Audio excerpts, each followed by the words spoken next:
हाँ, स्क्रीन आ गई। Dear friends, you must have seen farmers working in paddy fields. They work for all day long. But have you ever wondered that where do they get that energy to do their work with full enthusiasm? Actually, like us, they also get this energy from the food that they eat. In other words, we can say that food is the main source of energy for our body to perform daily activities. Clear है? आप जानते हो, whatever we are doing work throughout the day, every work needed some amount of energy. Some needed large amount of energy and some work needed less amount of energy. Suppose you are in running and you are running very fast. So at that time your body consuming lot of energy. But while you are sleeping, at that time your body consume very small amount of energy. But you can't say that during the night or during the sleeping time, no energy is consumed. Every time your body is doing some work. ठीक है, रात में आप सो रहे हैं, सोते समय भी हमारी बॉडी वर्क कर रही है। आपने देखा होगा, आपके सोते समय सपने भी आते हैं, सोते सोते ही आपका फूड भी डाइजेस्ट होता है, सोते सोते ही आपको यूरिनेशन भी फील होता है, यानी ब्लड सर्कुलेशन बराबर चलता रहता है, हार्ट बराबर चलता रहता है, लंग्स बराबर चल रहे हैं। तो जो भी बॉडी के वाइटल ऑर्गन्स जो आपके रनिंग स्टेज में है, वो सब एनर्जी को कंज्यूम करते हैं और उस एनर्जी को फुलफिल करने के लिए हम फूड इनटेक करते हैं, है ना। क्लास 7 में आप लोगों ने खूब अच्छी तरह से इस चीज को पढ़ा हुआ है। आगे देखिए। We get our food from both plants and animals. Food has to be produced on a large scale to meet everyone's requirements. In this module, we will discuss about crop production and its management for the distribution of food. Objectives. तो देखिए, यहाँ पर वही बात आ रही है कि अब ह्यूमन का जो फूड का कंजम्पशन है, उस फूड के कंजम्पशन में दो मेन इंग्रेडिएंट्स की जरूरत पड़ती है। या तो वो एनिमल सोर्स से फूड आपको मिलते हैं, एनिमल सोर्स से जैसे आपने देखा होगा मिल्क हो गया, एग हो गए, मीट हो गया और उनका फ्लैश हो गया। ये सारी चीजें आपके एनिमल प्रोडक्ट से आपको मिल सकती है। लेकिन रेस्ट जो है हमें प्लांट सोर्स के ऊपर डिपेंड रहना पड़ता है। इसीलिए अब हमको यहाँ इस पूरे चैप्टर में प्लांट और क्रॉप्स के बारे में ही पूरा पढ़ना है। At the end of this module, you will be able to categorize crops on the basis of seasons in which they grow, list the types of tools used for plowing, list the advantages of manure and fertilizers, describe the different methods of irrigation, define weeds and weedicides, describe harvesting and storage of crop, explain animal husbandry. देखिए, इस slide की screenshot ले लीजिए और इस screenshot के base पर ये आपका टेस्टिंग टूल है, यानी अपने आप को आपको खुद को टेस्ट करने के लिए इस टूल का प्रयोग करना है।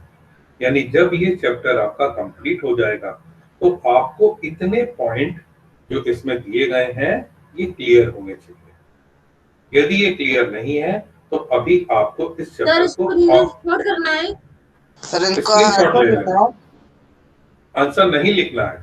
अभी तो आंसर बताया ही नहीं गया है, इसको यानी समझना है ये सर, हम इसको आपको समझना बता है। रहे नो हैं। सर, इसको कुछ नहीं समझना है, जो बात हम बता रहे हैं ये पहले आप इसका स्क्रीनशॉट ले लीजिए। जब ये चैप्टर आपका खत्म हो जाएगा तब आप चेक करिएगा कि ये पॉइंट आपकी समझ में आए कि नहीं आए, यानी यही इस चैप्टर में आपके मेन पॉइंट्स होंगे। ठीक है, ये चीज है यहाँ पर, यानी एक तरह से आपकी चेकिंग का टूल कि ये आपको समझ में आ गया, इसका मतलब ये चैप्टर आपका तैयार हो गया। Clear? Okay sir. Yes, sir. Friends, have you ever looked at a groundnut plant? Can we call it a crop? No, we cannot. Do you know the fact that when same types of plants are grown at a large This is how fast YouTube is with Brave. Notice how there's no pre-roll ads? And here's how you scale, then it is called a crop. देखिए, सबसे पहले definition आ रही है crop की। When the same type of plants are grown at a large scale is called a crop. कि एक ही तरह के प्लांट को किसी बड़े मैदानी हिस्से में, बड़े हिस्से में खेत में लगाया जाता है तो उसको हम बोलते हैं क्रॉप या फसल। जैसे आजकल आप देखिए, आप गांव यदि आप जाएंगे तो ज्यादातर खेत में इस समय आपको वीट या तो बिल्कुल पका तैयार दिखाई देगा या हार्वेस्ट हुआ कि किसान ने उसको काट लिया और कहीं कहीं पर तो उसका मड़नी करके भी, यानी उसको थ्रेशिंग करके भी घर से ले आए। तो ये वीट क्रॉप आपकी कहलाएगी, है ना, जो इस समय खेतों पर आपकी मौजूद है। If you wish to grow a pea plant in the hot season, you can't do it. Do you know the reason behind it? In India, crops are broadly classified into two categories on the basis of the season they are grown in. That is, Rabi crops and Kharif crops. Rabi crops are usually grown in the winter season from October to March. Wheat, gram and peas are the examples of Rabi crop. देखिए, इन्होंने सबसे पहले ये बताया कि मटर को यदि आप आजकल लगाइए, है ना, मटर के पौधे को आपने ले लिया, बीज ले लिए, उसको खेतों में डाल दीजिए। अब क्या आपका प्लांट जर्मिनेट होकर के उसमें से मटर निकलेगी? नहीं निकलेगी। क्यों?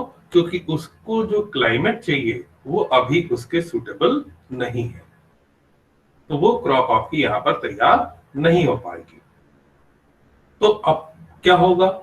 अपने इंडिया के अकॉर्डिंग यदि हम देखें तो हमारे यहाँ दो तरह की फसलें होती हैं। एक होती हैं हमारी विंटर क्रॉप्स और एक होती है मानसून क्रॉप। विंटर क्रॉप जो आपकी सर्दियों में लगाई जाती हैं, यानी अक्टूबर के महीने में लगाई जाएंगी, वो मार्च अप्रैल तक लास्ट करती हैं। और दूसरी आपकी रेनी सीजन जब आपका स्टार्ट होता है, रेनी सीजन आपका कब स्टार्ट होता है? जून में स्टार्ट होता है। जून में लगा दिया जाएगा और उसको हार्वेस्ट कर लिया जाएगा, अक्टूबर नवंबर में उसको हार्वेस्ट कर लिया जाएगा। तो दो सीजन हमारे यहाँ क्रॉप के मेन होते हैं। जो विंटर में हम लोग यूज करते हैं उन क्रॉप्स को कहा जाता है रबी क्रॉप्स। अब यहां पर आपके तीन एग्जाम्पल रबी क्रॉप के हैं। वीट भी आपका रबी क्रॉप है क्योंकि इसको सितंबर अक्टूबर के महीने में लगाते हैं। ग्राम चना जो है वो भी आजकल तैयार होकर के रेडी हो गया है। और पी मटर, ये सब आपके कौन सी क्रॉप्स हैं? रबी क्रॉप्स। तो दो तरह की इंडिया में क्रॉप्स हुई, रबी और दूसरी होती है खरीफ। रबी क्रॉप कब होगी? विंटर सीजन में, यानी विंटर सीजन क्रॉप्स भी इनको कहते हैं। और जो खरीफ क्रॉप्स है, Kharif crops are usually sown in the rainy season, generally from June to September. Paddy, maize, groundnut, etc. are some common examples of Kharif crop. अब देखिए यहां पर आपके सामने खरीफ क्रॉप के एग्जाम्पल हैं। खरीफ क्रॉप की सबसे खास बात क्या होगी कि खरीफ क्रॉप उन क्रॉप्स को कहते हैं जो मानसून सीजन में आपके ग्रो कराई जाती है, यानी जून से लेकर के सितंबर के बीच में। इस ड्यूरेशन में जो क्रॉप्स हमारे खेतों पे पाई जाती हैं, they are termed as kharif crops. अब इसमें जो आपकी मेन क्रॉप्स हैं यहां पर देखिए दिखाया गया है, पैडी यानी जिसको हम धान बोलते हैं, है ना।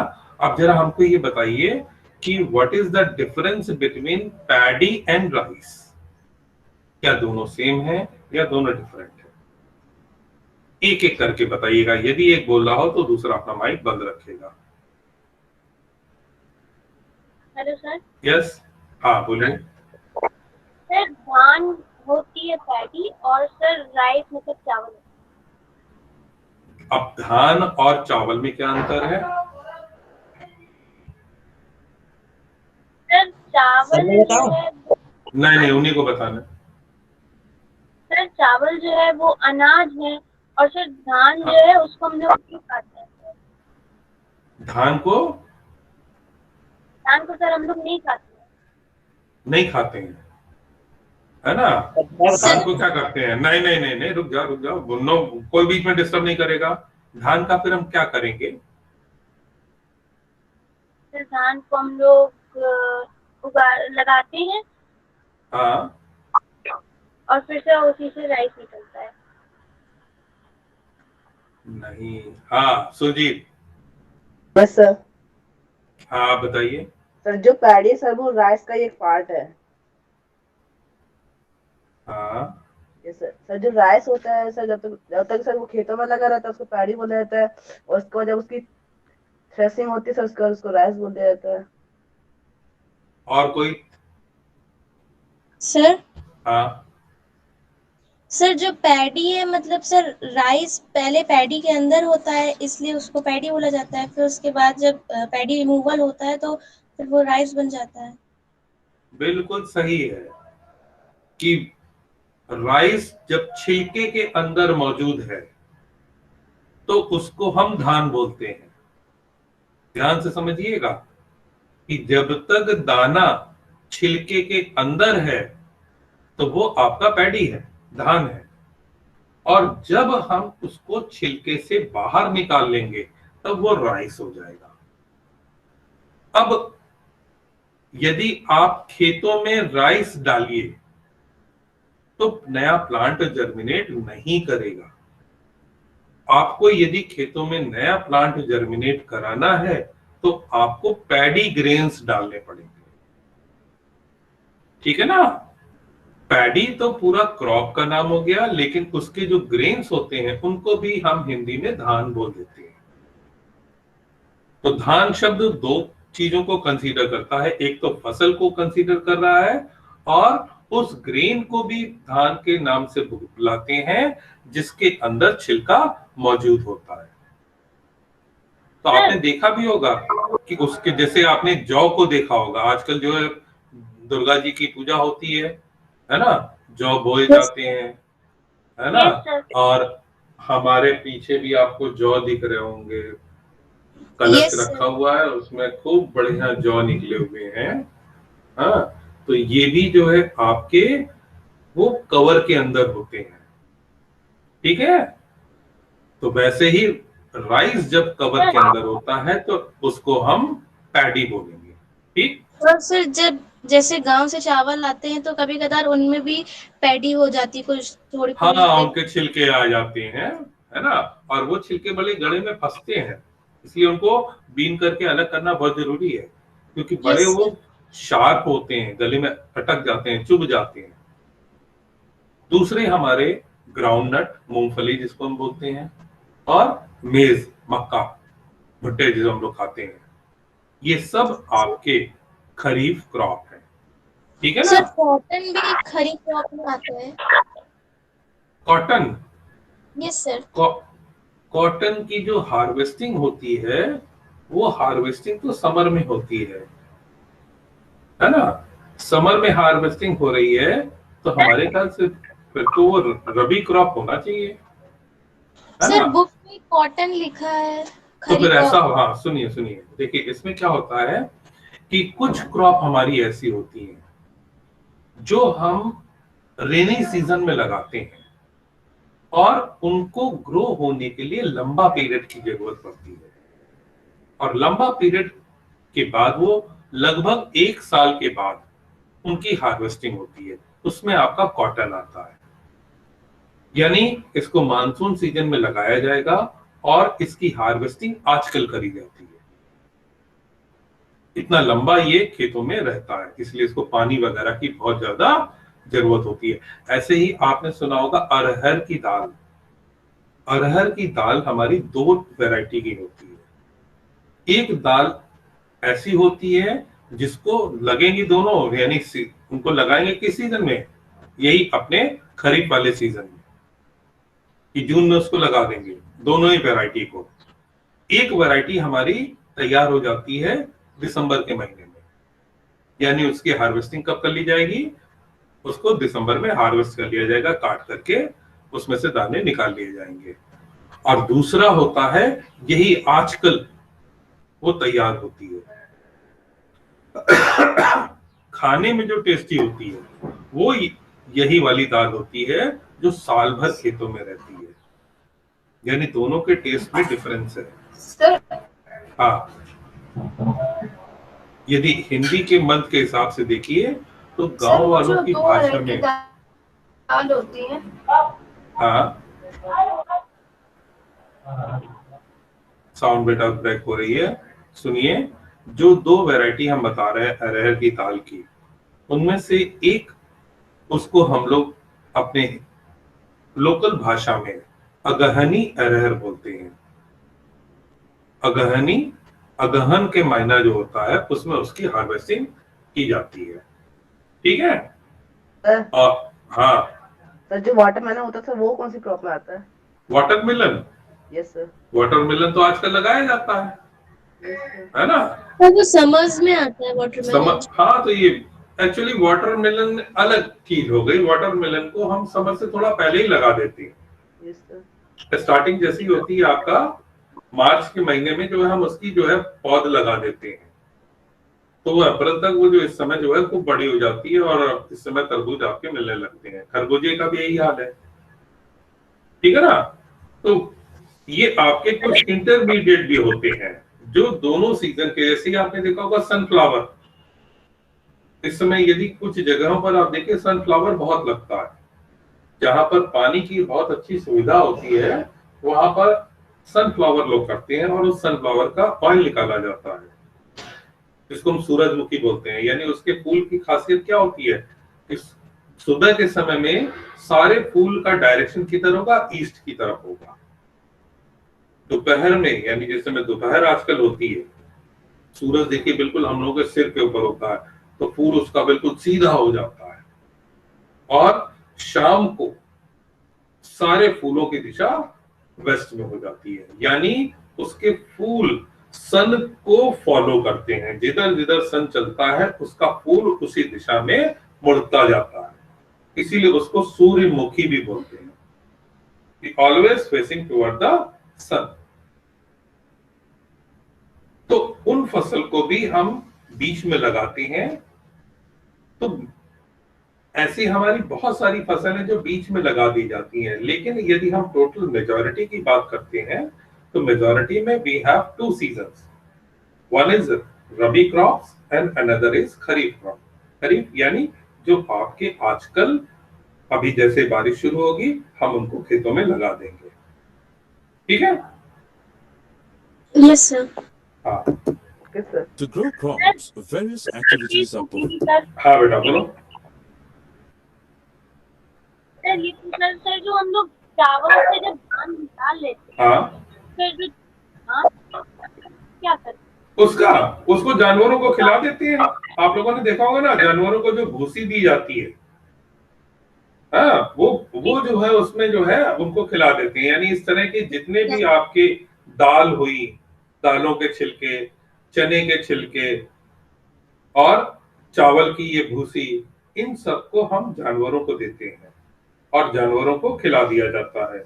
ऐसे ही इनकी भूसी का यूज जो है और भी जगह पे किया जाता है। आपने देखा होगा पोल्ट्री फार्म्स, पोल्ट्री फार्म होते हैं। पोल्ट्री फार्म में क्या काम करते हैं कि जो मुर्गियां जहां पे रखी जाती हैं उनके जो नीचे की जमीन होती है उस पर बिछा देते हैं। यानी मुर्गियां पोल्ट्री फार्म में उसी धान के ऊपर चलती हैं और उसी धान पर वो अपना बीट वगैरह भी करती रहती हैं। और जब एक क्रॉप यानी एक मुर्गी का पूरी प्रजाति मैच्योर हो जाती है तो उनके नीचे की जो धान जो बिछाया गया था, ये आपका धान की भूसी, इसको हटा दिया जाता है और उसको रख दिया जाता है और वो बाद में किसान लोग खरीद लेते हैं। वो एक बहुत अच्छा खाद होता है, उसको वो लोग अपने खेतों में डाल लेते हैं, तो रिसाइकलिंग होती है, यानी भूसी का यूज होता है। ऐसे ही जो चावल का प्लांट बचता है, इस प्लांट को लोग जो है वो जैसे मशीनें आती हैं उससे क्रश करके इसका भूसा बना लेते हैं, अपने जानवरों को खिला देते हैं।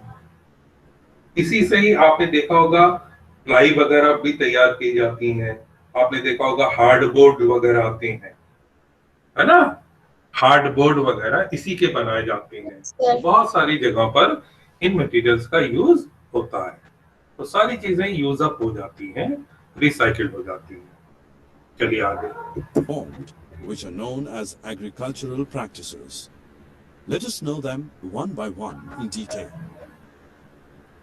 Dear friends, do you know that how farmers grow crops in a This is how fast YouTube is with Brave.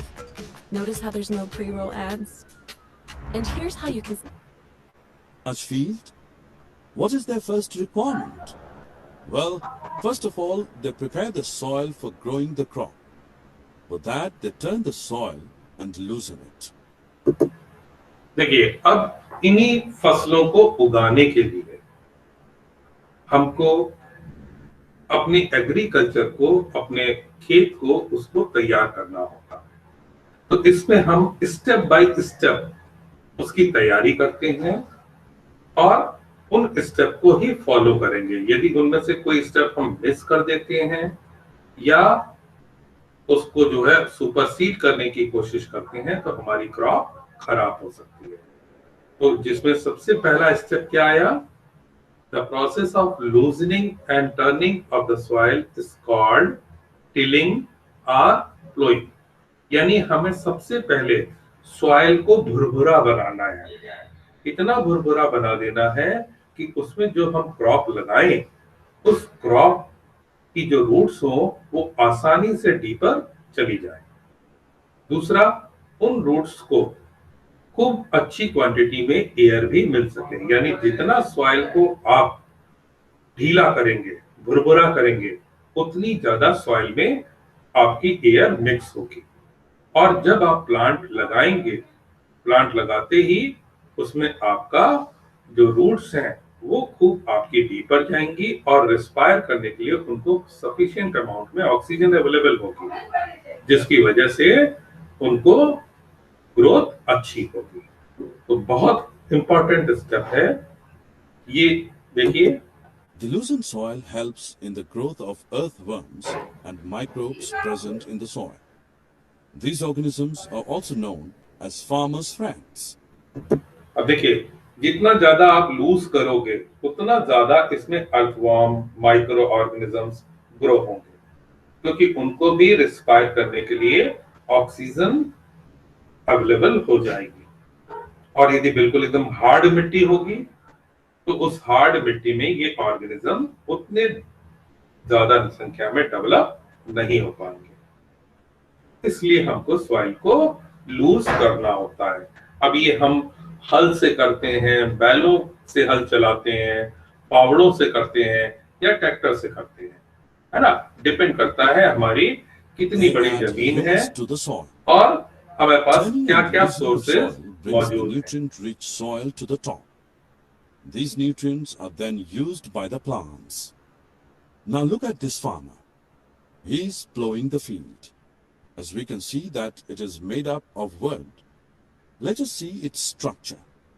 It contains a strong triangular iron strip called plowshare, and the main part of the plow is a long log of wood called plow shaft. Another tool used in plowing is a hoe. It is used for removing weeds, plowshare, and the main part of the plow is a long log of wood called plow shaft. देखिए, ये प्लो का आपका diagram है, इसमें आप देख रहे हो, you can take screenshot also. ये आपको डायग्राम बनाना भी होगा। इसमें देखिए मेन प्लो शेयर है, प्लो शेयर ये वो हिस्सा है, मेटल का बना होगा, आयरन का, स्टील का बनाते हैं, जो जमीन के अंदर घुस करके मिट्टी को पलटने का काम करता है। और ऊपर की तरफ आप देखिए, ये एक शेफ्ट ऐसा लगा हुआ है। इस शेफ्ट को बैलों के द्वारा खींचा जाता है। पीछे देखिए ऊपर की तरफ एक हैंडल लगा हुआ है जिसे फार्मर अपने हाथ से कंट्रोल करता है। यानी ये प्लो किस जगह पर जमीन में घुसना चाहिए, ये कंट्रोल फार्मर के हाथ पर होता है। बहुत ट्रेडिशनल टूल है, बहुत लंबे समय से हमारी खेती में इस टूल का यूज होता रहता है। देखिए इनिशियली ये जैसे इंग्लिश का लेटर टी होता है, उस आकार का होता है। और आप लोग जानते भी हो कि अपने हिंदू पुराण में, हिंदू माइथोलॉजी में एक भगवान है जो इसको एज ए वेपन भी यूज करते थे। कौन है, कोई बता सकता है उन भगवान का नाम?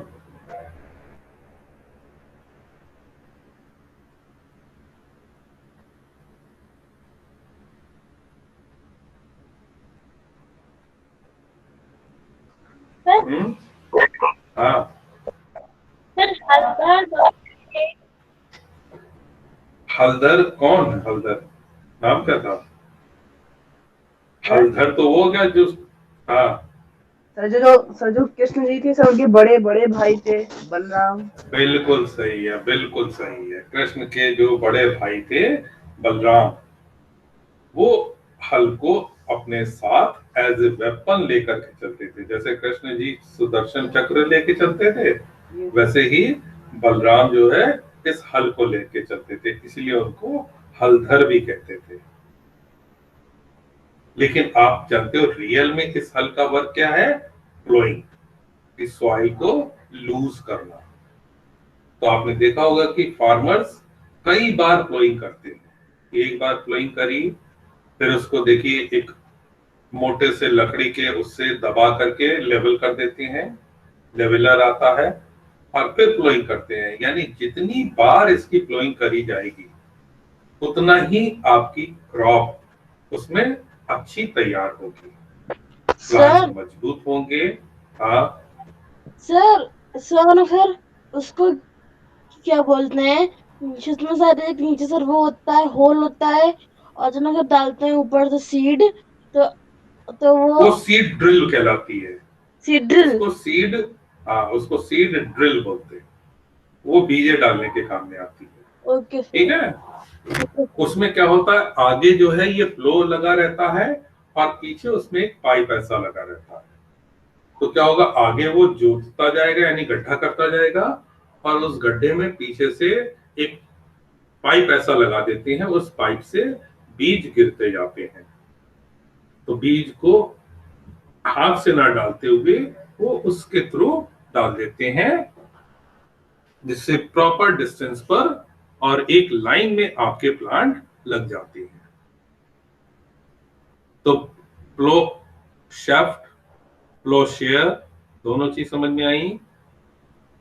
यस और इन दोनों को यूज करने के लिए जरूरत पड़ती है हमारे, या तो बैलों की जरूरत पड़ती है या भैंसों की जरूरत पड़ती है। ये बैलों और भैंसों की हेल्प से इसका प्रयोग करते हैं। हमारे आदमी में इतनी ताकत नहीं होती कि हम लोग आदमियों की हेल्प से इसको चला सकें, क्योंकि मिट्टी के अंदर जब ये घुसता है तो बहुत ताकत चाहिए होती है इसको निकालने के लिए। वो केवल एनिमल्स के अंदर ही संभव है। ठीक है, तो आज यहीं तक रखेंगे, है ना? सर आपका होमवर्क है कि इसे बनाना है? यही जो चीजें आज आपको बताई हैं, रबी क्रॉप्स, खरीफ क्रॉप्स, ये प्लो, है ना, और जो डेफिनेशंस आपको बताई हैं वो डेफिनेशंस आपको नोट करनी है, और शाम तक हम जो है आपका गूगल क्लासरूम में असाइनमेंट क्रिएट कर देंगे। उस पर जो है आप इसको